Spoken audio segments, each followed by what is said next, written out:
Okay. All right. Go for it. Cheers. Cheers. Hi, my name is ekansh.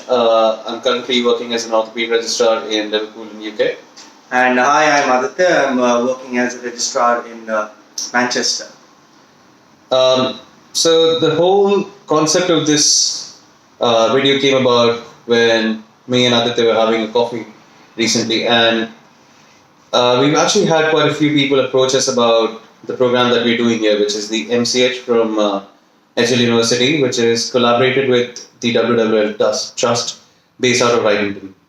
Yeah, and that's why we decided that we'll go ahead and do a podcast on this, or a video cast, as you might call it. And just to give out some more information about exactly what this program is and why we came here. So we've actually noticed that a lot of people are flailing blindly looking for information about this course, the MCH Mmed program. They actually have more branches in the sense of they don't just run the MCH Orth and General Surgery. They also have an Mmed aspect to it, which provides qualifications in ENT, in rheumatology, gynecology, breast surgery, and so on and so forth. It's a rapidly expanding program, and I think we're currently in our 13th batch of this particular program. Yeah, so the 13th batch is coming in this year, I believe. Yes, So I think they're a little far, delayed, but they're still coming in. because of the coronavirus, and they keep calling us about how to get in here, what to expect, and what's happening, how life is in the UK, and many things that we want to explore in this video and future videos, hopefully.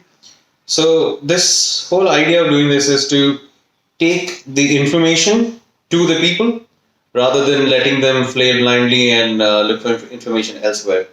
Yeah, and that's our class representative giving his political ideas here. So I think just to give a small introduction as to where we come from. So this is Ekansh, and he's Thank you. from Ranchi, and he's done his I'm glad you MS Orthopaedics from KGMC Lucknow, which is obviously, as you know, a very coveted institute. And this is Aditya. Have you done MBBS, bro? I think you have. I think no, I'm just kidding. He's done his MBBS and postgrad both from the Banaras Hindu University in Banaras, obviously. And we obviously were friends even before we came for this MCH course. So that definitely helped. Yeah, and following our MS, I think we've all both done a year of senior residency. So the basic idea to get here is that we've worked in decent institutes with government exposure mostly throughout our experience with both MS and senior residency afterwards. So we have a bit of idea as to what it is like in India, and now what brought us here, and that's what we're going to explore today. Absolutely. So one of the basic things that we want to address with this is, it's fairly common for people to get stuck in the mindset where you can't quite decide what to do after your MS or just when you're about to finish it. The options that possibly stare at you in the face is possibly doing an SRship, which is what me and Aditya both did for a year, or jumping into private practice directly, but it's not an easy thing to get into immediately. Or the third thing is look for fellowships, but credible fellowships are firstly really hard to come by, and secondly they don't pay very well. Yeah, and those are the options that we both had in our minds. And the myth that was most important for us to explore is that as soon as you finish your MS, most of the people are in the are of the mindset that right, we've done our degree and that's the end of it. We're done with everything, and there's nothing more in life to do and achieve, and we're going to straight off and kill it in the world. But unfortunately, there's a lot more to go through. And the options that we said is, of course, you can do a senior residency, a fellowship, or look for experience abroad like we did with the MCH program. Absolutely correct. So these are the questions that faced me as well, and I remember having this conversation with Aditya when we were still back in India and we just finished our MS and thinking about what we could, and that's when we both came to know about this course. And to be fair, we never made up our mind when we gave the interview. It was just about, let's see how it goes, let's give the interview, if we get through it, and then we'll decide. So, why don't you just give us a bit of an idea as to how you came across the interview and how you decided that, okay, I'm going to give the interview and think about once I get through. So that's a very interesting story actually about that. So I actually came to know about this through one of my consultants who stopped me one day and just asked me if I would be keen for some exposure in the UK, and I was I was taken aback, and I said absolutely would love to do that. And that's when he told me that one of the universities here through the WWL is conducting interviews, and they're looking for people to come in through this program. And I remember giving the interview for this in Mumbai in 2017 November. Yeah. How about you? Yeah. Well, I had something similar. Instead of a consultant, it was a colleague who told me about this program, who is already participating in this program, and through them I emailed the relevant people in the UK who run this program, who called me for an interview in Bangalore. This was when I was working as a senior resident at Safdarjung, and as you're aware, I mean, it's obvious that both of us cleared the interview, and now we're here working at the same time. Um, yeah. So, one of the things that I'll take up from this is the questions about why to go for this and why not to go for this, as in the pros and the cons about this. The in my mind, and correct me if I'm wrong, Aditya. The pros for this program are firstly that I don't have to have given my MRCS or my PLAB, and the university serves as a sponsor for me to get my GMC registration, which is the quintessential step for anyone to start working in the UK or the NHS for that matter. The second thing that I think was very important was it was a guaranteed employment over 2 years with a guaranteed pay of a certain amount, which ensured that I would be able to sustain myself reasonably well in the coming 2 years that I would be a part of this course. Yeah, actually, I think that's a very, very fair point. And just to touch upon the first point that you mentioned, I think is the most important point that most people struggle with, and they keep on asking how you manage to work in the UK without having done your PLAB or your MRCS. Mm-hmm. This is a very, very nice way where you get sponsored to work for a hospital, and of course, it comes for a fee which you have to pay to the university, which is the fee for this entire program. But you do get to work straight off without having to go through these multiple exams, and you can just come to the UK and start working based on the interview that you gave, and of course on an English exam, which is the IELTS. Yeah, I think the IELTS is something we can get to in a, it might take us a whole episode on doing the IELTS and the challenges that come with it. We'll leave that for another day. I think besides this, the other thing is you also get a degree, which is the MCH, and it still counts within the Indian setup to have had an experience, to have worked in a developed healthcare system. And I think no matter what, you do take back a certain amount of experience and exposure that you have gained here. And it is possibly one of the easiest ways to gain entry into the UK healthcare system and potentially even stay on for people who might want to build a life here. Yeah, absolutely. And apart from this, the other pros I would believe that are, of course, there's a decent pay as compared to where you're working in the Indian setup, where the pay is quite low, as compared to where you're here. And the second thing that unless you have a rich dad. Nepotism. Anyway, but apart from that, yes, the other thing is exposure in an international system. How things are done in the world outside of India, how they perceive healthcare, what it is to working in a healthcare system, being in the system, treating patients and doing surgeries, and being in an international environment as to what their ideas of treatment are, which is fairly different and quite different from what they were in India, as we realized along the way. And other thing would be, of course, apart from the international exposure, is for me personally, they've always had this fascination of living abroad, spending a couple of years outside India and see how things are, and then come back and take that experience with me forward. So, I mean, just to ask ahead, what was the final point that made you decide that yes, I'm going to do this and not going to go for a fellowship, not going to go for anything else. I'm going to go and leave your SR-ship. You were doing an SR-ship at a very good institute, and you left it to come here. So, what was your thought process? I think we both came to that point because we both had a reasonably secure senior residency jobs that were sorted. But to risk giving that up and to come for this, there's a lot of thought process that went behind. Before I get to what actually tipped it, I'd actually talk about the certain cons that I would talk about this course, and the fees cost me dear as well. We pay a fees of about £35,000 over a period of 2 years, so that's a massive consideration. And also investing 2 years of your life, and potentially golden years of your life into this healthcare setup, which you might not even, end up staying in. So these were the questions that were in my mind. But I think the tipping point that finally came to my mind was I personally had a very, very keen desire to explore a Western healthcare setup.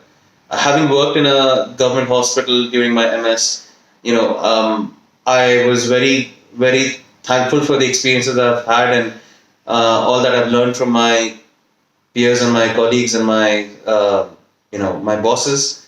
But the need for that experience. Secondly, I love travel, and I think being in the UK allowed traveling to be much easier than being in India. And the third thing was I did the math. The math told me that I would have made over £100,000 over a period of 2 years. And even if I paid a fees of £35,000 from it, I would still be able to sustain myself fairly comfortably during this period. And the last thing that I told myself was, having done most of my education without having lost any extra years per se to prep time, I think I just thought of these 2 years as possibly a sabbatical. Like, even if I did take a sabbatical of 2 years and decided not to work at all, where would I be? Would I really be at a loss of something? And to me, I thought it was a risk worth taking, and if I was to take a risk, this would probably be the best time. What do you think of it?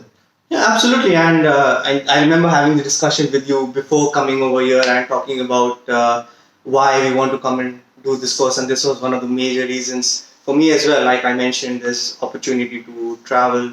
There's obviously you can learn more about the Western system, build on your CV, and see how things are doing. And another important factor for me was the lack of elective operating back in India, which was the main selling point for this course at the time of the interview. That you get to do a lot more of elective orthopedic exposure, whereas back in the government setups we're more accustomed to doing trauma surgeries as a resident. I think that's a very important point that you touch upon. The lack of elective surgery exposure during MS was a very big factor that I considered in, because even though I felt fairly confident with trauma and acute conditions, my exposure and my confidence level with elective surgeries remained fairly limited, to be fair. Yeah, absolutely. And even with trauma, we've learned different things and different concepts and treatment. Although the basic treatments remain the same, but the approach to how you deal with patients is something that is very different over here as compared to a government setup back in India, and which our background is mostly. Apart from that, I would say, those are the most of the pros and cons that we considered, and as a tipping point, that this is, you're young, you're still at that time single, ladies, you've got you can explore, and of course you can work for a couple of years, and then the option of coming back to India with another degree is always lucrative, and then move on into a private practice or government setup, whichever is you fancy. I think besides that, one more thing that I'd like to elaborate here in this video, and I'll take this opportunity, is to compare the option of the MCH with some of the other options that we have, and that is possibly seeking fellowship, doing a private job, or continuing your SRship. Jumping into private practice immediately after your MS can be very daunting. it can be very hard to, just find a point where you want to start from. How do you want to sell yourself as? Where do you want to specialize in?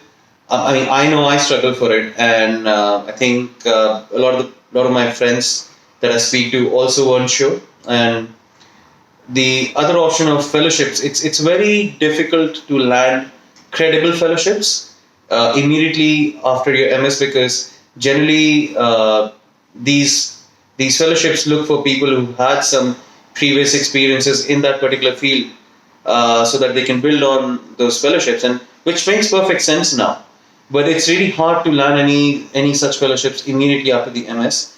And even if you do get such fellowships, the pay can often be next to nothing, which becomes very hard to sustain for yourself with a family. You're probably nearing 30s, maybe even later.